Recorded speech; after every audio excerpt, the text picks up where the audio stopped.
একটি ক্ষিপ্র ও অপ্রত্যাশিত সিদ্ধান্ত যা বিশ্বকে নাড়া দিচ্ছে। মার্কিন প্রেসিডেন্ট ডোনাল্ড ট্রাম্প গাজা পুনর্গঠনের জন্য যে পরিকল্পনা ঘোষণা করেছেন তা কি এবার নতুন যুদ্ধের কারণ হয়ে দাঁড়াবে? যুদ্ধবিরতি বজায় রাখতে এমন সিদ্ধান্তে আসলে কি ঘটতে পারে? আরব রাষ্ট্রগুলো, আন্তর্জাতিক সম্প্রদায় এবং ইসরায়েল সবাইকে একমত? উত্তরের জন্য চোখ রাখুন বিস্তারিত প্রতিবেদনে।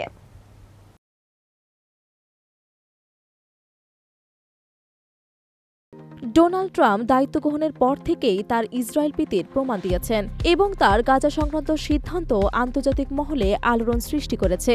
ইসরায়েলের প্রধানমন্ত্রী বেনিয়ামিন নেতানিয়াহুকে আমন্ত্রণ জানিয়ে তিনি আইসিসির অভ্যন্তরীণ কর্তৃত্বকে অগ্রাহ্য করেছেন। এরপর গাজার পরিস্থিতি নিয়ে ট্রাম্পের নতুন পরিকল্পনা, যেখানে তিনি গাজা থেকে মানুষের স্থানান্তর ও পুনর্গঠনের কথা বলছেন, বিশ্ববাসীকে ভাবিয়ে তুলছে। যদিও গাজা থেকে বাস্তুচ্যুত মানুষের আশ্রয় দেওয়ার জন্য তিনি জর্ডান ও মিশরের কাছে অনুরোধ করেছেন, তবে দুই দেশই তার পরিকল্পনাকে প্রত্যাখ্যান করেছে। এই ঘটনার পর একে কি নতুন বাস্তুচ্যুতির সূচনা হিসেবে দেখা যাবে? আখেরে গাজার পুনর্গঠন কার্যক্রমে কি বিপদ ডেকে আনবে ট্রাম্পের এই সিদ্ধান্ত? বিশ্বের আরব দেশগুলো, বিশেষত মিশর ও জর্ডান, এই সিদ্ধান্তকে ভয়াবহ বলে প্রত্যাখ্যান করেছে, কারণ তারা মনে করে এই পদক্ষেপ গাজাবাসীদের আরও বেশি অসুবিধার মধ্যে ফেলবে। যদিও ইসরায়েল সরকার ট্রাম্পের পরিকল্পনাকে সমর্থন করেছে, আন্তর্জাতিক সম্প্রদায়, বিশেষ করে ইউরোপীয় দেশগুলো এর বিপক্ষে সরাসরি প্রতিবাদ জানিয়েছে।